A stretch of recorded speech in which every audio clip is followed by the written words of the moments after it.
Ignorance makes Love Island bliss. It happened on Sunday evening when at least 4 of us found ourselves in the same room watching a show that has now apparently joined the mainstream. Or is there simply a new mainstream? It's the sort of deep discussion that Islanders Eyal and Hayley would enjoy. They've already discussed Brexit.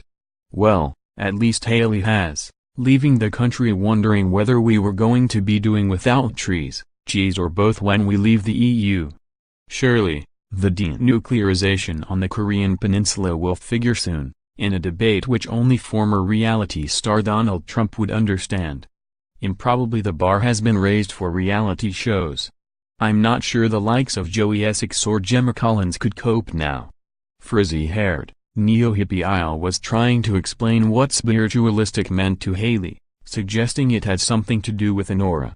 What is an aura? Asked a confused Hayley, which rates alongside the Downton Dowagers what is a weekend.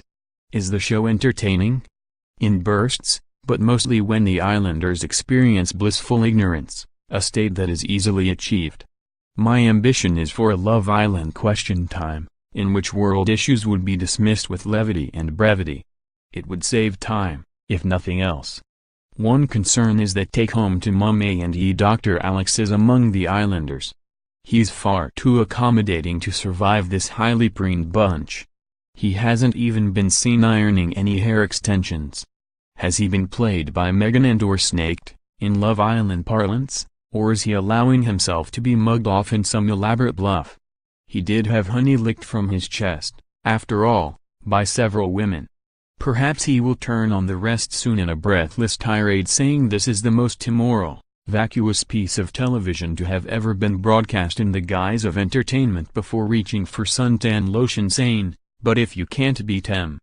There was proper television elsewhere in Poldark, BBC One, Sunday, which has returned for a 4th series with Ross making an entrance like an 18th century Love Islander. He really does need to top up his Dan though, if he's going to objectivize himself properly. His swimmers are also far too demure. Try trunks, for more public votes. Of course most of the country needed smelling salts at the sight of his impressively sculpted body, as their blood pressure went through the roof. Never mind. If you're still recovering, here's a précis. Ross and Demelza are on again after realizing there are few more pilchards in the sea still worth pursuing. Elizabeth, bizarrely, only has eyes again for Worgen, the definition of wifely duty. And Demelza's alternative beau, wet Cornish Poet of the Year Hugh Armitage, is feeling a bit frail after his incarceration that only came to end when he was rescued by Ross. That's a mere detail to our Cornish cuckold. Poldark has weighty matters on his mind now. He resolved to free 3 riders, try shouting that at a noisy hanging, who got cross when they couldn't get their hands on any grain. Ungrateful lot. It still tickles me, though, when someone says, read the riot act. As if, upon hearing the phrase, an assembled throng would immediately stop their disturbance. Okay, we're terribly sorry for complaining. Ross, however, who likes to ride off on his little pony to do a local act of kindness, is now bound for Westminster to return as despised as every other politician when they go up to the Commons.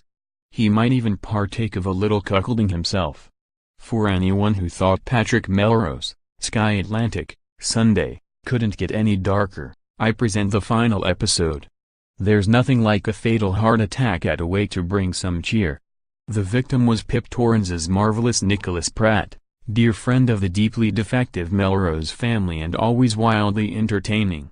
His biting wit was ready at hand. On arrival at a sparsely populated funeral he turned to Patrick with, rather thinly attended.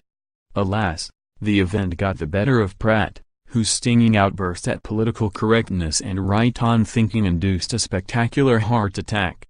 Well worth the sacrifice, Pratt. Finally, it's good to see that ITV still has a sense of humor.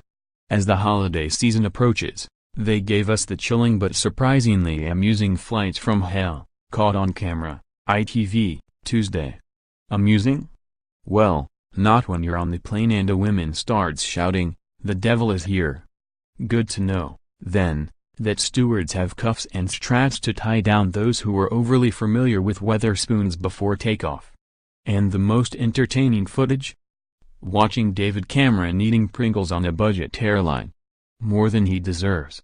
2 further insights: don't fly into Nepal's Tenzing Hillary Airport, the Thorpe Park equivalent of a landing strip, without up-to-date travel insurance. Good to know jets with 4 engines can always fly on 2, depending on your weight. So no full English breakfast before departure. Happy landings.